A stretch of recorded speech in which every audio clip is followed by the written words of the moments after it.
आप देख रहे हैं खबरनामा टीवी। चौधरी अमानत गुजर और उम्मीदवार बराए एग्जेक्टिव मेंबर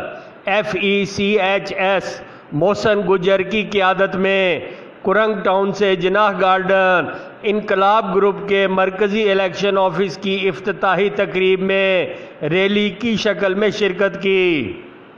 रैली में उम्मीदवार बराए जॉइंट सेक्रेटरी 2 मुबशर साहेब, उम्मीदवार बराए नायब सदर शबीर साहेब, राजा दानिश और उनकी टीम, फैसल शाही, अरशादुल्ला तारड़,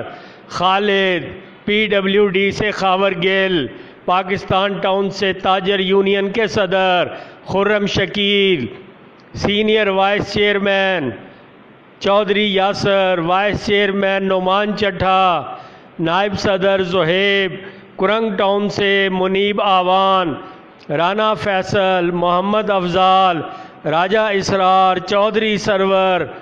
अलियास, सरवर शाहीन और कुरंग टाउन के मकीनों की बड़ी तादाद ने शिरकत की।